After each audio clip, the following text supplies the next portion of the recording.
Usually before I preach, I go to a respected counselor and ask his advice. I went to Raya this morning. We were talking about the sermon. I said, well, what should I preach on? He said, well, I like Moses. I said, okay. I said, should I preach short or long? He said, long. You always need to know which counselor to choose. And I chose a good one. But we're not going to talk about Moses. We're going to talk about a passage that is very, very important to our understanding of the Christian life. We'll start off in verse 1. But the Spirit explicitly says that in latter times some will fall away from the faith, paying attention to deceitful spirits and doctrines of demons. Now let's look at the first phrase. But the Spirit explicitly says, this is very unusual language.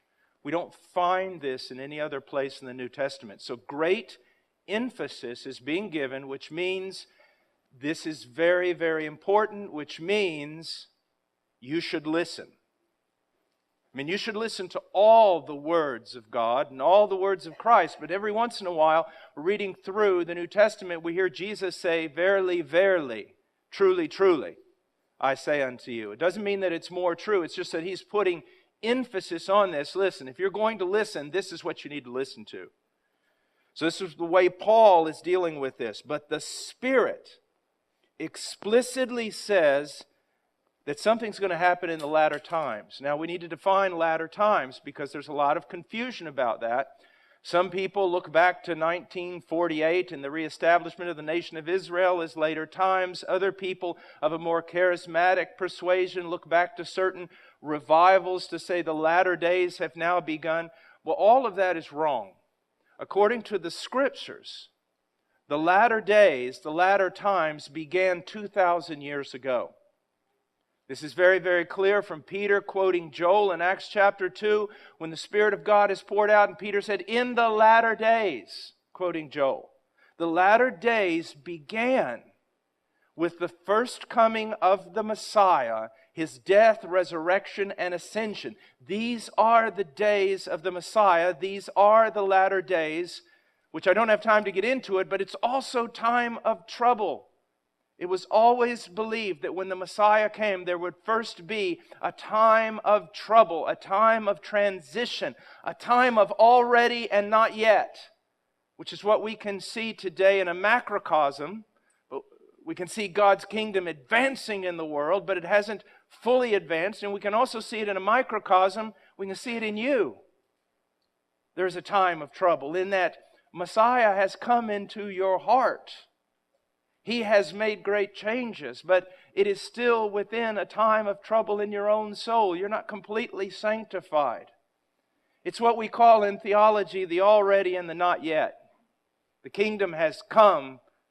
The kingdom is coming. The kingdom has not yet come in its fullness. So we've been in the latter days. So Paul is going to describe something that is going to be a battle within the entire age of the church.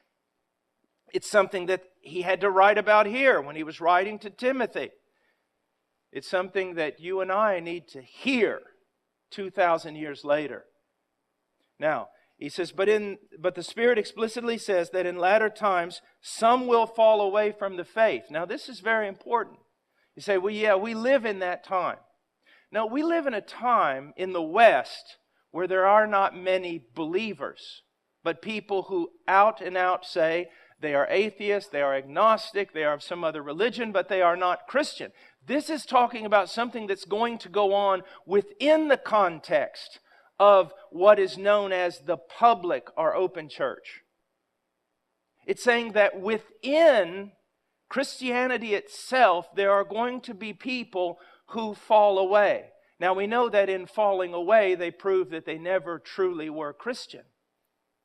But what it's saying is that within the public church, and when I mean public church, I mean of all the people who confess themselves to be Christians, there will be people who will maintain that they are Christian, and yet in reality, they fall away from what it really means to be a Christian. And can't you see that's the most dangerous type of all?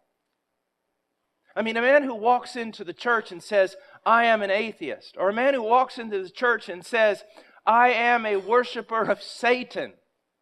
Automatically, everyone's antennas go up and we go, we're not listening to this guy. But if someone walks in and they say, I am thoroughly Christian, but I've got a new or a better or a more biblical way of looking at things than you do, that's dangerous. Do you see? That can be very, very dangerous.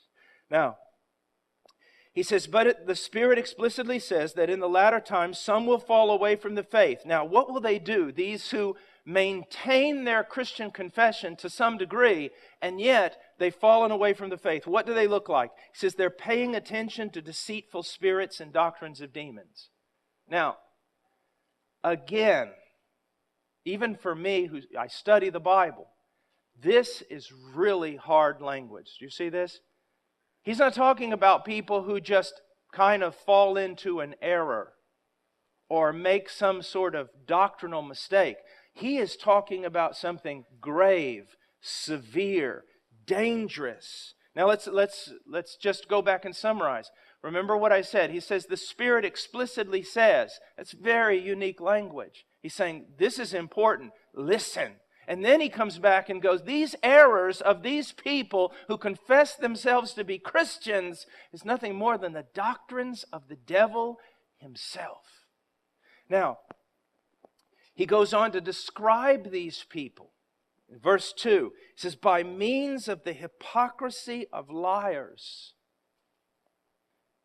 And then he says, seared in their own conscience as with a branding iron. Now, when a conscience is seared, it means that, well, for example, when we used to dehorn cattle on our ranch,